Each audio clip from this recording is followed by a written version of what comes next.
একদম সহজ ও বেশি কিছু উপকরণ ছাড়া কিভাবে আমি বিরিয়ানি রান্না করলাম, তো সেটি আজকে তোমাদের সঙ্গে শেয়ার করব, যেটি খেতে একদম অনেক মজার হয়েছে।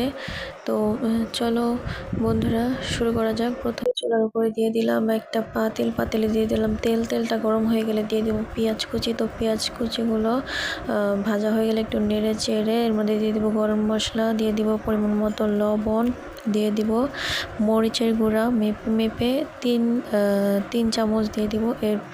এরপরে দিয়ে দিব হচ্ছে জিরার গুঁড়া, দিয়ে দিব গরুর মাংসের রেডিমেড মশলা, দিয়ে দিব পানি, রসুন, টমেটো সস, এবার রেডিমেড বিরিয়ানি মশলা। তো এবার নাড়াচাড়া করে দিয়ে দিব হচ্ছে গরুর মাংসটা যেটা কেটে রাখছিলাম। এবার গরুর মাংসটাকে ভালোভাবে নেড়ে চেড়ে মশলাগুলোর সঙ্গে মিশিয়ে নিব। তো মিশিয়ে নেওয়ার পরে হচ্ছে দিয়ে দিব হচ্ছে কেটে রাখা আলুগুলো। তো এবার ঢেকে আমি কষাই নিলাম। তো কষানো হয়ে গেলে নাড়াচাড়া করে আবার একটু ঢেকে দিব। তারপর 10 মিনিট পর উঠায় আমি হচ্ছে চালটাকে দিয়ে দিব। তো চালটাকে একটু নেড়ে চেড়ে ভেজে নিব। তো চালটা ভাজা হয়ে গেলে আমি পরিমাণ মতো পানি দিয়ে দিব। তো এই তো আমার পানিটা দেওয়া হয়ে গেছে।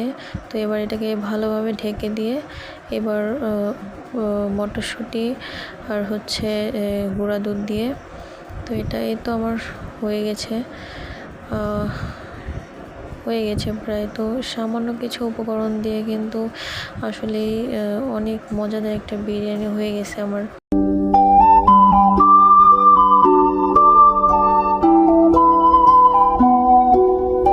ফাইনালি আমার হয়ে গেছে। তো আমি এখন পরিবেশন করব। তো আপনাদেরও ভালো লাগলে অবশ্যই ট্রাই করবেন। ভালো থাকবেন, বাই বাই।